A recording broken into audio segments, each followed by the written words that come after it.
Everyone, কি খবৰ আপোনালোকৰ? আশা কৰোঁ সকলো ভালে আছে। Welcome back to Ankuran IAS academy. আজি আমি পলিটিৰ ক্লাছ এটা কৰিম। MCQ হিচাপত লৈ আহিছোঁ। তাত আপোনালোকক কুৱেশ্যন ৱাইজ মই বুজাই যাম। তাৰ আগত আশা কৰোঁ আপোনালোকে আমাৰ গোটেই ভিডিঅ'বোৰ চাই আছে। আমি বহুতখিনি ভিডিঅ' দিছোঁ অলৰেডি। বিশেষকৈ আমাৰ ৰিজনিঙৰ দিয়া গৈছে, লগতে কোৱান্টছৰ দিয়া আছে, কোৱান্টছ মানে মেথছৰ দিয়া আছে, আৰু আছাম হিষ্ট্ৰীৰো ক্লাছ দিয়া আছে। নহয় জানো? আছাম এনচিয়েণ্ট হিষ্ট্ৰী দুটা ক্লাছ গৈছে, বাস্তৱ ছাৰে কৰাই আছে। আশা কৰোঁ আপোনালোকে ক্লাছকেইটা ভাল পাইছে। আপোনালোকৰ এটা অভাৰভিউ আহিছে এক্সামটোৰ কাৰণে কেনেকৈ পঢ়িব লাগিব, বা যোনে অলৰেডি প্ৰিপেয়াৰ হৈছে অভাৰভিউটো জানে। আপোনালোকৰ প্ৰিপেৰেশ্যন আৰু অলপ হ'লেও হেল্প কৰিছে চাগে, আশা কৰিছোঁ। যদি কিবা ডাউট চাউট থাকে আপোনালোকে আমাক জনাব, ঠিক আছে। আমি ৰিজনিঙত অলৰেডি কডিং ডিকডিঙৰ এনালজি কৰিলোঁ। কোৱান্টছত HCF মানে নাম্বাৰ ছিষ্টেমত HCF কৰিলোঁ, LCM কৰিলোঁ, বৰ্তমান এভাৰেজ চলি আছে, নহয় জানো? চ' আপোনালোকৰ যদি কিবা প্ৰব্লেম থাকে জনাব। ফিউচাৰত আমি আপকামিং পলিটি আনি আছোঁ, জিঅ'গ্ৰাফী আনি আছোঁ, লগতে আমাৰ যোনখিনি দৰকাৰ হয় এটা কম্পিটিটিভ এক্সামৰ কাৰণে গোটেইখিনি বস্তু কভাৰ কৰিম। কিন্তু আপোনালোকক মই জনাব পাই সুখী হৈছোঁ যে মাৰ্চৰ ফাৰ্ষ্ট উইক মানৰ পৰা আমি ADREৰ কোৰ্চ এটা লঞ্চ কৰিম। ADRE 3.0 এটা কোৰ্চ লঞ্চ কৰিম, য'ত টোটেল 130 to 150 ক্লাছেছ থাকিব।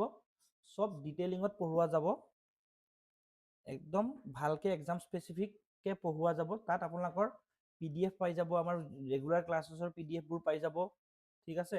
মকটো পাই যাব ফ্ৰীতে, আমি যোনটো মক বনাম সেইটো পাব, লগতে ডেইলি MCQs পাব। আৰু কিবা ডাউট থাকিলে আপোনালোকে গুগল মিটত ৰেগুলাৰলি আপোনালোকে আমাৰ পৰা ডাউট সুধিব পাৰে। আমি এটা ধৰি লওক আপোনালোকে আমাৰ মানডে টু ছেটাৰডে পঢ়াই দিম, আৰু আমি ছানডেটো ৰাখিম আপোনালোকৰ ডাউট ক্লিয়াৰ কৰিবলৈ। চ' 1-to-1 ছেশ্যন হ'ব, য'ত আপোনালোকৰ কাৰণে একেবাৰে আপোনালোকৰ স্পেচিফিকেলি কোৰ্চটো এনেকুৱাকৈ ডিজাইন কৰা হৈছে যাতে আপোনালোকে বেনিফিট হয়, ঠিক আছে। চ' আপোনালোকে প্ৰাইচটো একদম এনেকুৱা হ'ব, আপোনালোকৰ কোৰ্চটোৰ চিপেষ্ট হ'ব।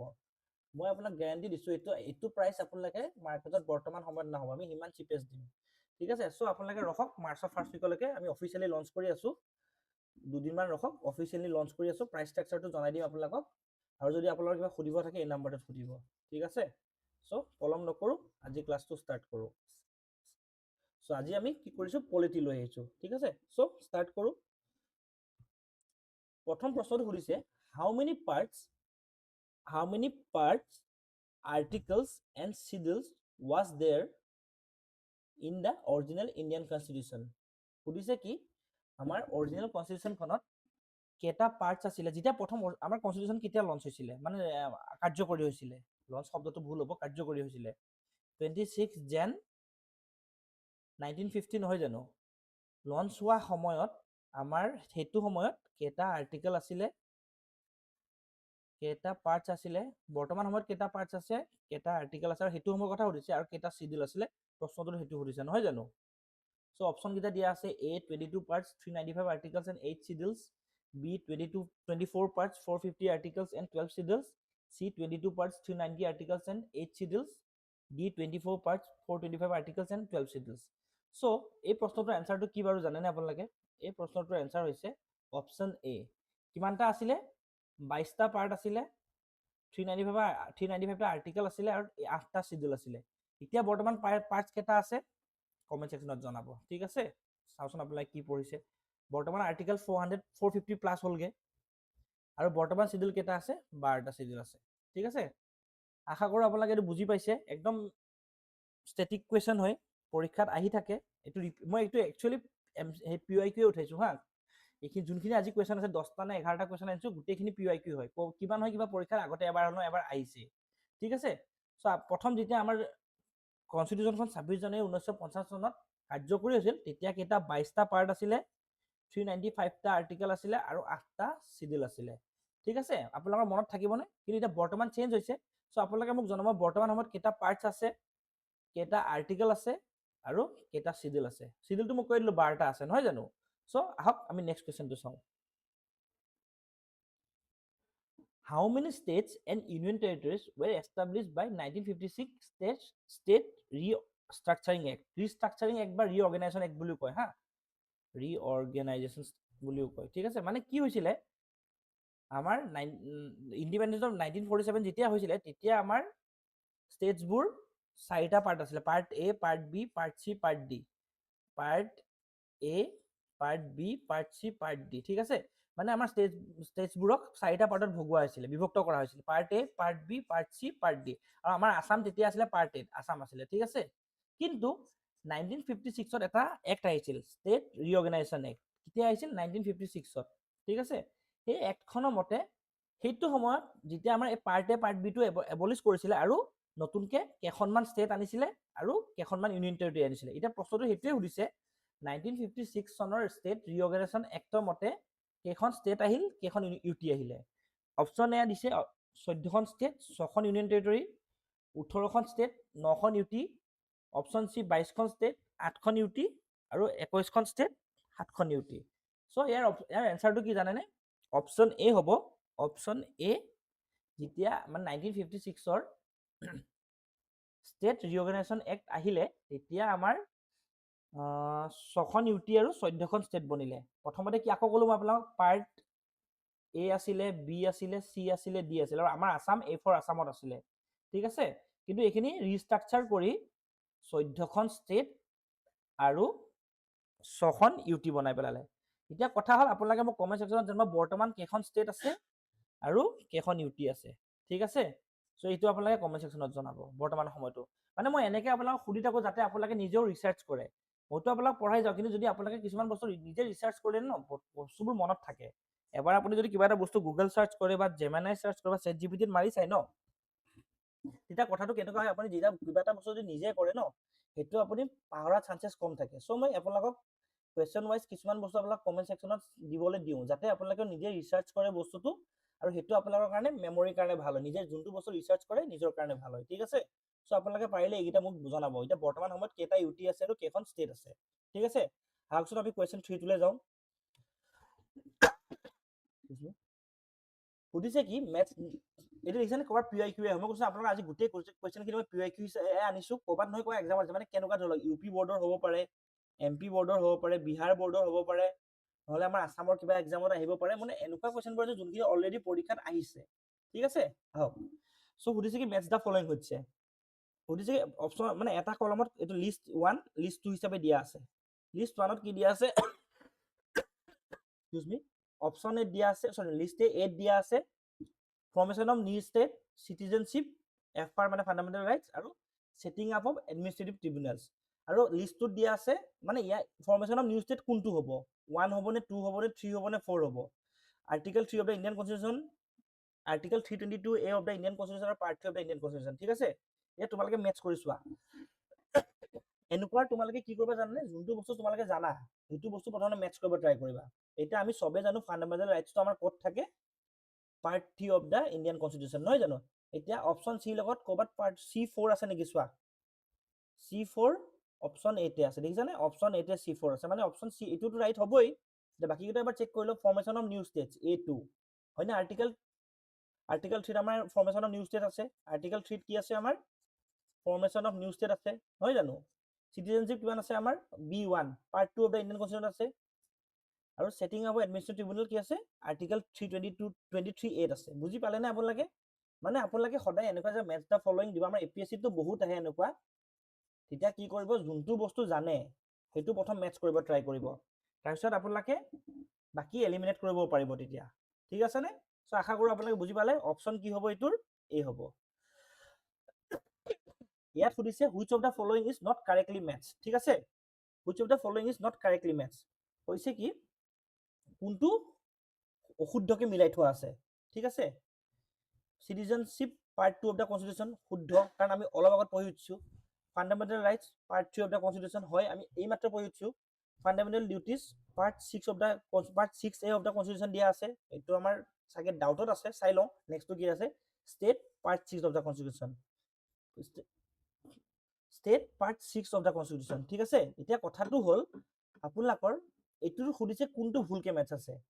ফাণ্ডামেণ্টেল এই অপশ্যন চিটো ভুল আছে, কিয় জানেনে, কাৰণ ফাণ্ডামেণ্টেল ডিউটিজ আছে আমাৰ 4A, ঠিক আছে, পাৰ্ট 4A আছে, ঠিক আছে নে, বুজি পালে নে আপোনালোকে। ফাণ্ডামেণ্টেল ডিউটিজ ক'ত আছে, পাৰ্ট 4A, চাওক এইটো চাইছেনে, ফাণ্ডামেণ্টেল ডিউটিজ ক'ত আছে, পাৰ্ট 4A। চ' এনেকুৱা ধৰণৰ কুৱেশ্যনবোৰ আহি থাকে, আপোনালোকে চাই থাকিব, পাৰ্টছবোৰ ভালকে পঢ়িব, ঠিক আছে। পাৰ্টছবোৰ এতিয়া বৰ্তমান কেইটা পাৰ্টছ আছে, 22টা আছে, দেখিছেনে, মই কৈয়ে দিলোঁ প্ৰথম কুৱেশ্যন হৈছিলোঁ, বৰ্তমান 22টা পাৰ্টছ আছে। তো পাৰ্টছ যেতিয়া আপোনালোকে এক্সকিউজ মি অলপ আপোনালোকে কি কৰিব পাৰ্টছবোৰ মনত ৰাখিব কাৰণ পাৰ্টছবোৰ বহুত বেছি ইম্পৰ্টেণ্ট পাৰ্ট 1ত কি আছে পাৰ্ট 2 আছে পাৰ্ট একচুৱেলি আমি 1 2 3 4 প্ৰায়খিনি মনতে থাকে লাষ্টৰ ফালে অকণ পাহৰি যোৱা যায় কিন্তু মই কওঁ আপোনালোকে গোটেইখিনি মনত ৰাখিব কাৰণ বহুত বেছি ইম্পৰ্টেণ্ট মেথছ দ্য ফলোইঙত আহি যাব পাৰে কিবা এনেকুৱা ইনকাৰেক্টলি মেথছত আহি যাব পাৰে চ' বেটাৰ প্ৰিপেয়াৰ হ'ব মাত্ৰ 22টাহে মনত ৰাখিব লাগে চাই ল'ব আপোনালোকে বাট ঠিক আছে মই পৰৱৰ্তী ক্লাছত কিবা এটা ট্ৰিক লৈ আহিম ঠিক আছে পাৰ্টছ মনত ৰখা কিন্তু আপোনালোকে স্কিপ নকৰিব ঠিক আছে এতিয়া এইটো কি ৰংলি মেথছ আছিলে ফাণ্ডামেণ্টেল ডিউটিজ কিয় ৰংলি মেথছ কাৰণ ফাণ্ডামেণ্টেল ডিউটিজ আছে পাৰ্ট 4ত মই পাৰ্টৰ লিষ্টখনো এটেচ কৰি দিছোঁ PDF-টোত আপোনালোকে চাই ল'ব পাৰিব ঠিক আছে এখন পাৰ্টছখিনি গোটেই দিয়া আছে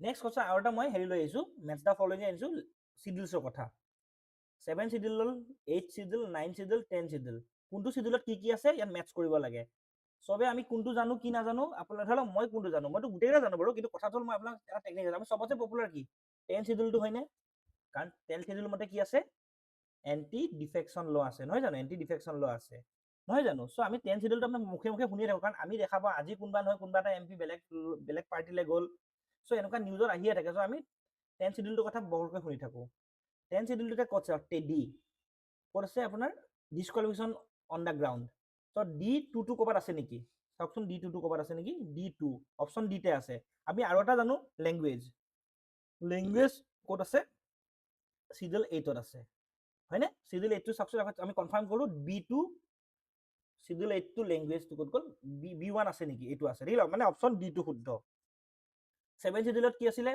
আমাৰ লিষ্টবোৰ আছিলে ফেডাৰেল ষ্ট্ৰাকচাৰ যোনটোৱে ডিচাইড কৰে মানে চেণ্ট্ৰেল লিষ্ট ষ্টেট লিষ্ট আৰু কনকাৰেণ্ট লিষ্ট আছিলে এইটো 7 চিডিউলত আছে 9 চিডিউলটো বহুত বেছি ফেমাছ হয় এটা কেছৰ কুৱেশ্যনো আনিছোঁ 9 চিডিউলৰ কথা এতিয়া নকওঁ যেতিয়া নেক্সট কুৱেশ্যনটো আহি আছে সেইটো কুৱেশ্যনত ক'ম বহুত বেছি ইম্পৰ্টেণ্ট হয় 9 চিডিউলটো চ' আপোনালোকে ন চিডিউলখিনি মনত ৰাখিব চিডিউল ৰখা এটা টেকনিক আছিল মনত আছে আপুনি এনেকৈ যে পঢ়ে টিয়াৰ্ছ অফ অল্ড PM মনত আছে আপোনালোকৰ টি মানে এটা 1 2 3 4 5 6 7 8 9 10 11 12 পি মানে পঞ্চায়ত এম মানে মিউনিচিপালিটি হয়নে তাৰপিছত আপোনাৰ এইটো কি হ'ব 10টো কি আছিলে আমাৰ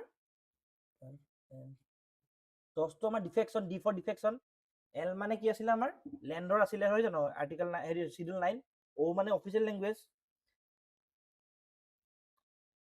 এফ মানে ফেডাৰেল লিষ্ট অ' মানে আমাৰ 6 চিডিউল নহয় জানো 6 চিডিউল কি আদাৰ চিডিউল এৰিয়া নহয় জানো আদাৰ চিডিউল এৰিয়া সেইটো কয় 6 চিডিউল হয় আমাৰ যোনটো অসমত পৰে এছ মানে হ'ল চিডিউল এৰিয়া নহয় জানো আৰ মানে হ'ল ৰাজ্যসভা এ মানে এপইণ্টমেণ্ট ই মানে এমুলমেণ্ট আৰু টি মানে টেৰিটৰী মন থাকিবনে আকৌ কৈ দিছোঁ আপোনাক tears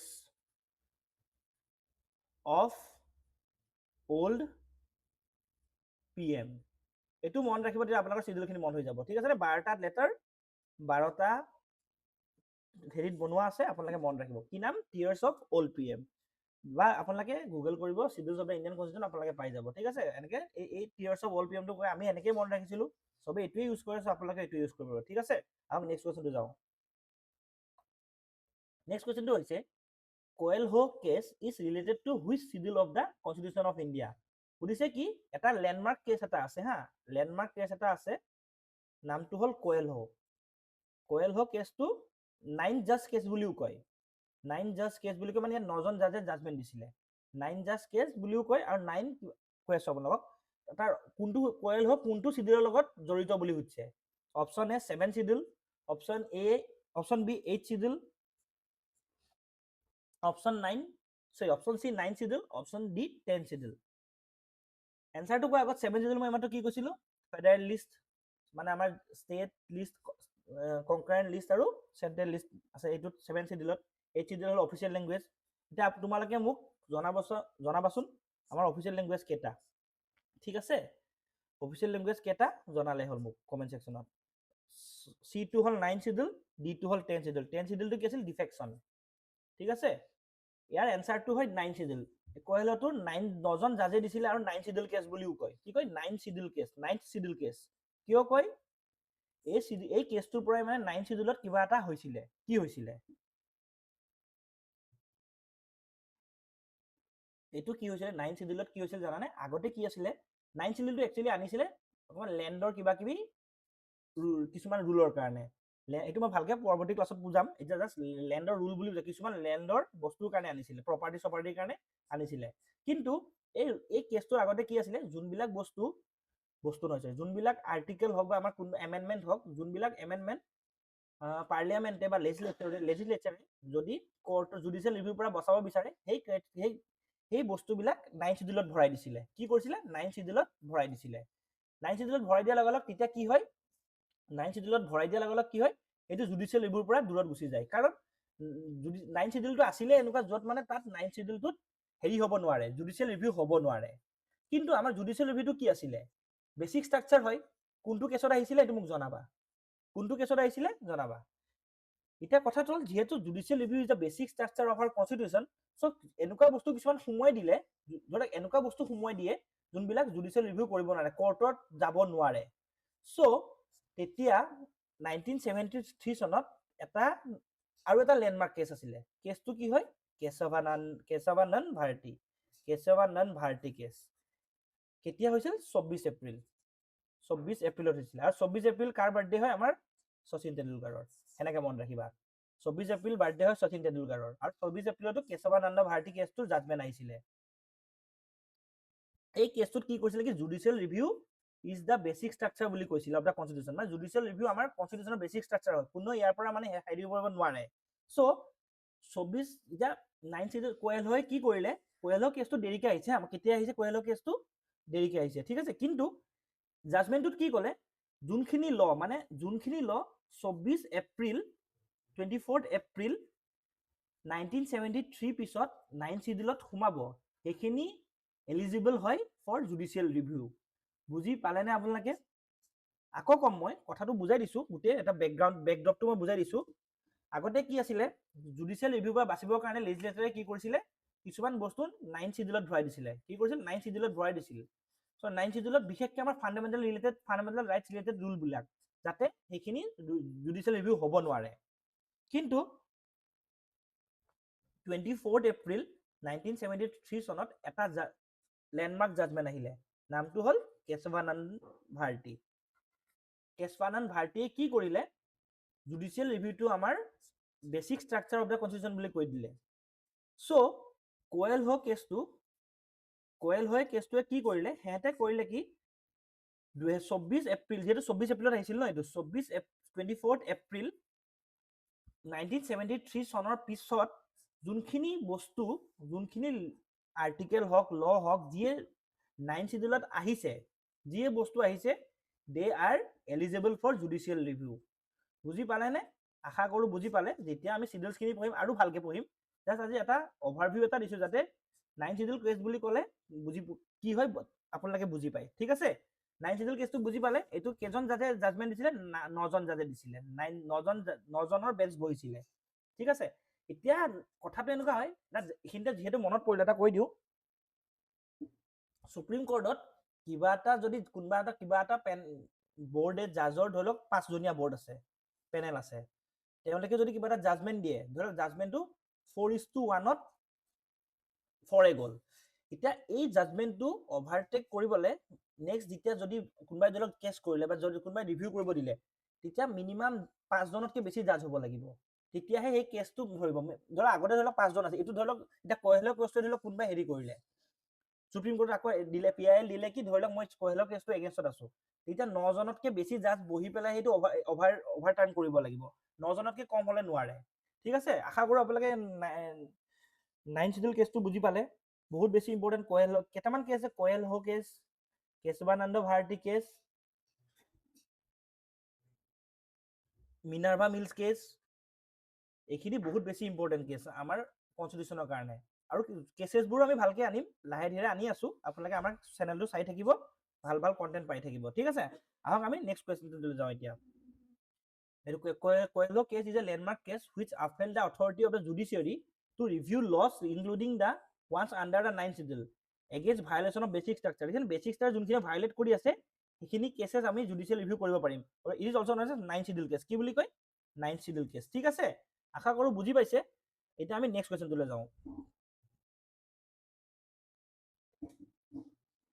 Question 7 hall education which was initially a state subject was transferred to the concurrent list by কোনটো amendment excuse me education to state listor পৰা concurrent listত নালে এতিয়া মই আপোনাক কৈছিলে এনসাৰ আমি কোৱেশ্চনটো কৰিম বাৰু হা তাৰ আগত কিছুমান বস্তু আমি কৈছো শিডিউল 7ত কি আছিলে আমাৰ লিষ্টবোৰ আছিল হেতুৱে আমাক ফেডাৰেল ষ্ট্ৰাকচাৰ বনাই কি লিষ্ট আছিলে চেন্ট্ৰেল লিষ্ট ষ্টেট লিষ্ট আৰু কনকাৰেন্ট লিষ্ট ষ্টেট চেন্ট্ৰেল লিষ্টৰ আইটেম খিনি আমাৰ চেন্টাৰে ৰেগুলেট কৰে ষ্টেট লিষ্টৰ খিনি ষ্টেটে কৰে কনকাৰেন্ট খিনি দুইটাই কৰে ঠিক আছে এইখিনি এটা কোৱেশ্চন আহিছে আপোনাক কমেন্ট সেকশনত জনাব আমাৰ কনস্টিটিউশনখনটো বহুত জায়গাৰ পৰা হেৰি কৰা হৈছে ধৰি লওক এমাৰ্জেন্সি খবৰ পৰা লৈছে জাৰ্মানী পৰা লৈছে এনেকে ইটো খবৰ পৰা লৈছে এটা আপোনালোকে মোক কক কনকাৰেন্ট লিষ্টৰ আইডিয়াটো কোনখন কান্ট্ৰি কনস্টিটিউশনৰ পৰা এডপ্ট কৰিছে ঠিক আছে কনকাৰেন্ট লিষ্টটো কৰ পৰা এডপ্ট কৰিছে ঠিক আছে আৰু মই এতিয়া বুজাই আছিলো চেন্ট্ৰেল লিষ্টত কি হয় চেন্টাৰে ৰেগুলেট কৰে ষ্টেট লিষ্টত ষ্টেটে ৰেগুলেট কৰে আৰু আছিল কনকাৰেন্ট লিষ্টত চেন্টাৰ আৰু ষ্টেট দুইটাই কৰে ঠিক আছে এতিয়া প্ৰশ্নটো সুধিছে আগতে এডুকেশনটো ক'ত আছিলে ষ্টেট লিষ্টত আছিলে মানে আগত ষ্টেট নিজৰ ষ্টেট গভৰ্ণমেণ্টে ষ্টেট গভৰ্ণমেণ্টে ৰেগুলেট কৰিব পাৰিছিল কিন্তু এখন এমেন্ডমেন্ট আহিলে যোনখনে ষ্টেট এডুকেশনটো ষ্টেট লিষ্টৰ পৰা কনকাৰেন্ট লিষ্টলৈ আনিলে এটা সেই এমেন্ডমেন্টখন কোনখন 24th নে 25th নে 42nd নে 44th ইয়াৰ এনসাৰটো কি জানেনে এনসাৰটো হল 42nd আৰু 42nd খনক কি বুলি কোৱা হয় জানে 42nd এমেন্ডমেন্টক আমাৰ মিনি কনস্টিটিউশন বুলিও কোৱা হয় কাৰণ এই এমেন্ডমেন্টত বহুত বস্তু এমেন্ড হৈছিলে সো এটো মিনি কনস্টিটিউশন বুলিও কোৱা হয় ইমান বেছি এমেন্ড হৈছিলে ঠিক আছে কি হৈছিলে এডুকেশন ইনিশিয়ালি ক'ত আছিলে ষ্টেট লিষ্টত আছিলে কিন্তু 42nd এমেন্ডমেন্ট 1976 ত কি কৰিলে এডুকেশনটো কনকাৰেন্ট লিষ্টত লৈ গল বুজি পাইছে না আপোনালোকে কাৰেন্টলি কেটা আছে আমাৰ বৰ্তমান লিষ্টত 7 শিডিউলত ঠিক আছে বুজি পালে নে এখিনি মুঠতে চেন্ট্ৰেল লিষ্টত চেন্টাৰে ৰেগুলেট কৰে ষ্টেট লিষ্টত ৰেসপেক্টিভ ষ্টেটে কৰে আৰু কনকাৰেন্ট লিষ্টটো দুইটাই মিলি কৰে ষ্টেটেও পাৰে মিলি নকৰে ষ্টেটেও পাৰে ৰেগুলেট কৰিব ৰুলস বনাব ষ্টেটেও পাৰে চেন্টাৰেও পাৰে আশা কৰো বুজি পালে আহক আমি নেক্সট কোৱেশ্চনটো যাওঁ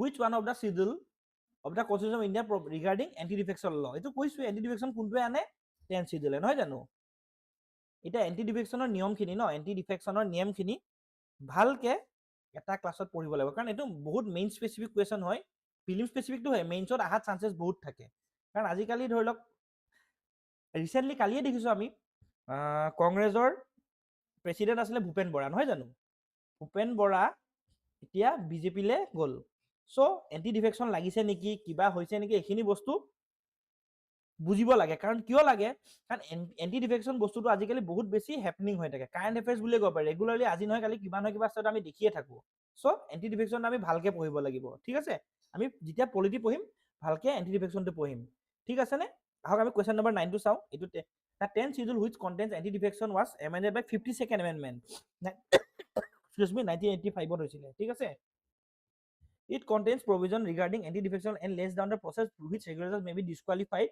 on the ground of defection মানে কি groundত ডিফেক্ট হ'ব পাৰে এটো 52nd amendment হৈছিলে আৰু কোনটো শিডিউলত আছে 10th শিডিউলত আছে ঠিক আছে নে হাউ নেক্সট কোৱেশ্চনটো চাও which excuse me which schedule of the constitution of India contains special provision for the administration and control of schedule areas কোনটো মানে কোনটো কনস্টিটিউশন শিডিউলৰ আমাৰ কনস্টিটিউশনৰ কোনটো শিডিউলে স্পেশাল প্ৰভিজন আছে for administration and control of schedule areas 3rd নে 5th নে 7th নে 9th এনসাৰটো কি জানে শিডিউল 5ত শিডিউল এৰিয়াৰ কথা কোৱা আছে ঠিক আছে schedule 5 of the constitution provides administration and control of schedule areas and schedule types except in the state of Assam, Tripura, Meghalaya and Mizoram কিয় জানেনে এইগিটাৰ কাৰণে আমাৰ schedule 6 আছে the provision of administration of tribal areas in these states is provided in the schedule 6 of the constitution আমাৰ আসাম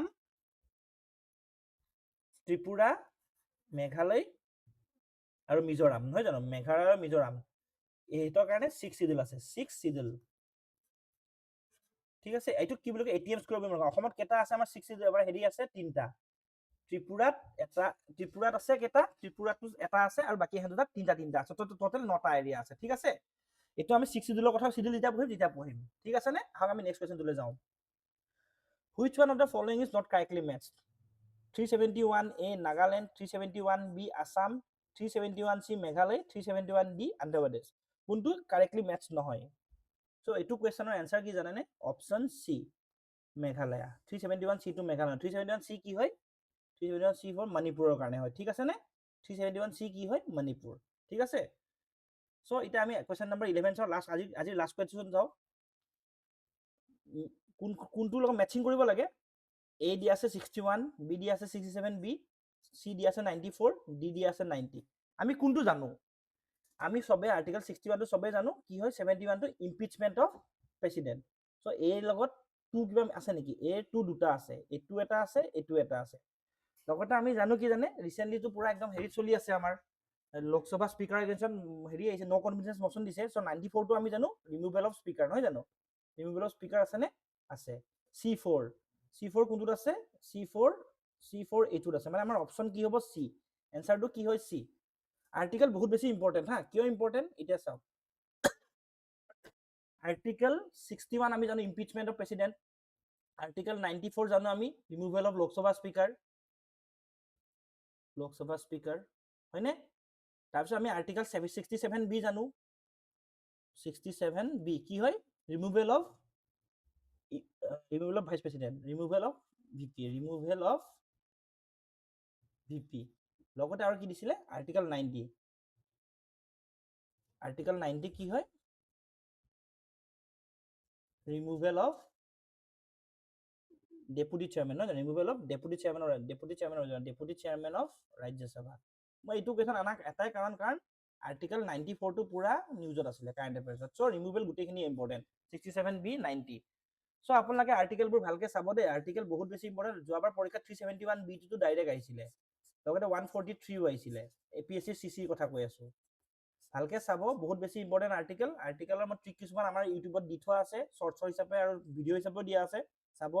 যেনেকৈ এটা কৈছো 76 attorney fix, সেনেকুৱা টাইপৰ শৰ্টকাট বহুত দি থোৱা আছে।